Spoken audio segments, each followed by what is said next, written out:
बच्चों, आज मैं क्लास 7 की पाठ्य पुस्तक हिंदी चैप्टर संख्या है 3 और चैप्टर का नाम है मिठाई वाला। तो आइए, मिठाई वाला में जितने भी प्रश्न दिए गए हैं उनके सभी प्रश्नों का उत्तर हम अच्छा से लिखेंगे, बनाएंगे। आइए, मेरे चैनल पर आप बने रहें। हमारे चैनल पर आपका स्वागत है। तो सबसे पहले इसको बनाने से पूर्व, प्रश्न का उत्तर करने से पहले हम इसका छोटे स्वरूप में सारांश देख लेते हैं। कहानी का सारांश क्या है, तो आइए सबसे पहले बताते हैं कि इस कहानी के लेखक हैं भगवती प्रसाद वाजपेयी। तो भगवती प्रसाद वाजपेयी लेखक हैं और वो कहानी में क्या कह रहे हैं। देखिए, पाठ का सारांश है मिठाई वाला। इस कहानी का नाम है मिठाई वाला। मिठाई वाला कहानी का है, कहानी में एक फेरी वाला की कहानी है। मिठाई वाला में एक फेरी वाले की कहानी है। फेरी वाले किसको बोलते हैं? जो घूम घूम कर अपने सामानों को बेचता है, घूम घूम कर मिठाई बेचता है, घूम घूम कर खिलौना बेचता है। तो उसी की कहानी इसमें है। तो वह कभी मिठाई बेचता है, कभी खिलौना बेचता है, तो कभी मुरली, मुरली किसको कहते हैं? बांसुरी बेचता है। समय के प्रभाव से वह आज इस स्थिति में पहुंच गया है। इससे पूर्व वह भरे पूरे परिवार एवं संपत्ति का मालिक था। कहता है कि समय के पूर्व वह इस स्थिति में पहुंच गया है। मतलब पहले उनका स्थिति बहुत अच्छा था, लेकिन वर्तमान में फेरी वाला की स्थिति जो है सो बुरा हो गया है, कमजोर हो गया है। वह अपने भूतकाल के दुखों को भुलाने के लिए मोहल्ले के बच्चों को प्यार और लोगों को खुशी देने का प्रयास करता है। देखिए, वहाँ कहता है वह अपने भूतकाल के दुखों को भुलाने के लिए, भूतकाल मतलब जो बीत गया है, जो जो बीतते हुए समय का जो दुख है उसको भुलाने के लिए वह मोहल्ले में बच्चों को प्यार और लोगों को खुशी देने का प्रयास करता है। वह कमाई या पैसे के लिए यह धंधा नहीं करता है। सुनिए बच्चों, जो मिठाई वाला है अपनी भविष्य के लिए यह काम नहीं करता है, कमाई के लिए काम नहीं करता है। वह धीरज, संतोष और असीम सुख के लिए यह सब करता है, ताकि उसको यह सुखी मिले, खुशी मिले। इसलिए वह ऐसा काम करता है। चलिए, अब हम देखते हैं इसके प्रश्न का उत्तर। अब हमारे चैनल पर बने रहें। प्रश्न संख्या पहला है, जो पाठ से शुरू होता है और अभ्यास का यह प्रश्न है। मिठाई वाला किस तरह से अपने आगमन की सूचना देता था? ये पहला प्रश्न शुरू हो गया है। तो उत्तर हो जाएगा मिठाई वाला बच्चों को बहलाने वाला। यहाँ दो तरह से बोल सकते हैं, मिठाई वाला या बच्चों को बहलाने वाला, खिलौना वाला। इस अधूरे वाक्य को विचित्र किंतु मादक मधुर ढंग से गाकर कहता है कि सुनने वाले या अस्थिर हो उठते हैं। कहता है कि सुनने वाले एक बार या अस्थिर हो उठते हैं। सभी उसके अस्नह शक्ति कंठ से फूटे गान सुनकर आगे चले आते हैं।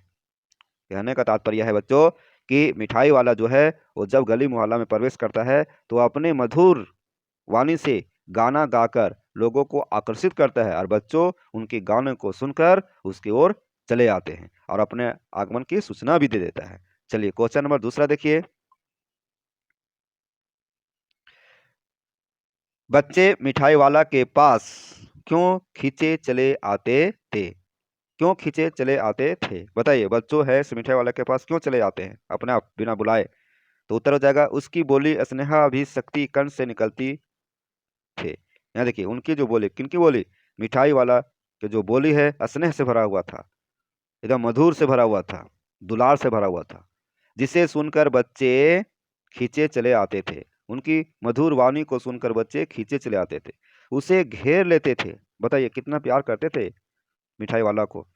वह अपनी पेटी खोलकर सभी को मिठाइयाँ देकर पैसा लेने लगता था। मिठाई वाला अपना पेटी खोलता मिठाई वाला का जो बक्सा था और वह पैसा लेता था। चलिए, क्वेश्चन नंबर 3 देखिए। क्वेश्चन 3 है, रोहिणी को मुरली वाले के स्वर से खिलौने ने स्मरण क्यों हो आया? रोहिणी कहता है रोहिणी को मुरली वाले के स्वर से खिलौने का स्मरण क्यों हो आया? उत्तर देना है। उत्तर हो जाएगा रोहिणी को मुरली वाले की आवाज़ सुनाई पड़ी। रोहिणी को मुरली वाले की आवाज़ सुनाई पड़ी। बच्चों को बहलाने वाला मिठाई वाला, यह स्वर उसे पूर्व परिचित लगा। मिठाई वाला का आवाज़ क्या होता था? मिठाई वाला जब आता था गली मोहल्लों में तो क्या कहता था? बच्चों को बहलाने वाला मिठाई वाला आ गया। इस स्वर से रोहिणी को परिचित लगा, मतलब ऐसा स्वर रोहिणी कभी और सुन चुकी थी। उसे पूर्व में खिलौने बेचने वाले की आवाज़ की तरह यह आवाज़ लगी, अतः उसे खिलौनों का स्मरण हो गया। मतलब रोहिणी को समझ में आया कि यह खिलौने वाले का आवाज है, इसलिए खिलौना से वह लगाव हो गया। चलिए क्वेश्चन नंबर 4 देखिए उत्तर। कहानी के अंत में मिठाई वाले ने किस कारण ऐसा कहा, अब इस बार पैसा न लूंगा, इस बार पैसे न लूंगा, क्यों कहा? तो उत्तर हो जाएगा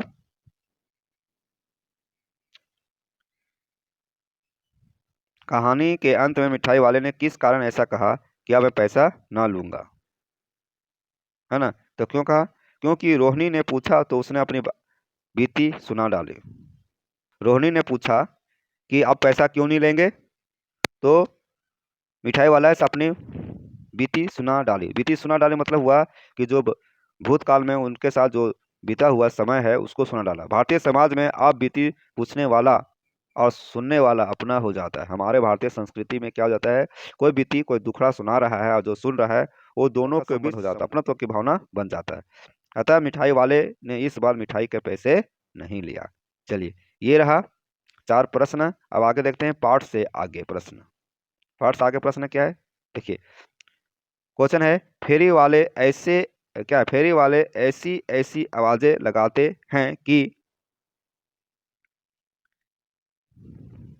न चाहने पर भी, या ना होगा, न चाहने पर भी बच्चे और बड़े। देखिए पाठ से आगे का प्रश्न है फेरी वाले ऐसी ऐसी आवाजें लगाते हैं कि न चाहने, या ना होगा, चाहने पर भी बच्चे और बड़े उनकी ओर या उसकी ओर खींचे जाते हैं। फेरी वाले ने कैसी कैसी आवाजें लगाते हैं इसकी सूची बनाना है। तो देखिए कैसे कैसे आवाजें लगाते हैं सुनिए। चाय वाला, चाय चाय चाय, चाय ले लो, गरम गरम चाय ले लो। आगे देखो छोला भटूरा वाला, छोले छोले ले लो, इस तरह से वह आवाज लगाता है। सोन पापड़ी वाला कैसे आवाज लगाए, ये सोन पापड़ी ले लो, इस तरह से आवाज लगाएगा, तो बच्चे आकर्षित हो जाएंगे। दूसरा क्वेश्चन देखिए मिठाई वाला दूसरों को प्यार और खुशी देकर अपना दुख कैसे कम करता है, लिखिए। जो मिठाई वाला है वह दूसरों को खुशी देकर अपना दुख को कम करता है, कैसे? तो उत्तर हो जाएगा मिठाई वाले को ऐसा लगता है कि उसके परिवार की आत्मा ने जन्म ले लिया है, वह उन्हीं किन्हीं बच्चों के शरीर में होगी, अतः वह दूसरों को प्यार और खुशी देकर अपने खालीपन के एहसास को कम करता है। आइए तीसरा क्वेश्चन देखिए। बताइए फेरी वाले किस प्रकार हमारे मददगार हैं। बताना आपको कि फेरी वाले किस प्रकार हमारे मददगार हैं। तो उत्तर हो जाएगा फेरी वाले गली गली दरवाजे दरवाजे घूमकर सामग्री बेचते हैं, इससे हमारा कीमती समय खर्च होने से बच जाता है। वो हमारे घर तक पहुंच जाता है, हम बाजार तक नहीं पहुंचते हैं, तो हमारा जो कीमती समय वो बच जाता है। इस प्रकार ये हमारी मदद करते हैं। चलिए क्वेश्चन नंबर 4 है फेरी वाले से विजय बाबू, बाबू हो जाएगा, फेरी वाले से विजय बाबू मोल भाव करते हैं, क्या फेरी वाले से मोल भाव करना उचित है? पक्ष विपक्ष में तर्क दीजिए। विजय बाबू है फेरी वाले से मोल भाव करते हैं। मोल भाव क्या होता है बच्चों? मोल भाव होता है कि जो सामान का जो दाम है उसको कम कराना। फेरी वाले कम तोलते हैं, ज्यादा पैसा और भाव बताते हैं, अतः इनसे मोल भाव करना चाहिए। आपको तर्क वितर्क देना है पक्ष विपक्ष में। फेरी वाले कम तोलते हैं, ज्यादा पैसे और भाव बताते हैं, अतः इनसे मोल भाव करना चाहिए। फेरी वाले गरीब होते हैं, दूसरा तर्क है, वे मेहनत करते हैं, हम उनकी वस्तु की कीमत तो दे देते हैं किंतु हमारे घर तक पहुंचने की मेहनत का ये हमसे कुछ नहीं लेते, न हम देते हैं, अतः उनसे मोल भाव नहीं करना चाहिए। ये रहा प्रश्न संख्या 4 का उत्तर। तो बच्चों इस तरह से हम मिठाई वाला चैप्टर का प्रश्न उत्तर हम बताए हैं। कैसा लगा हमारे कमेंट बॉक्स में लिखिएगा और इसे एक लाइक जरूर कीजिएगा, अपने दोस्तों के बीच इसे शेयर कीजिएगा। फिर मिलते हैं नेक्स्ट क्लास में, तब तक मेरे चैनल पर बने रहें। धन्यवाद।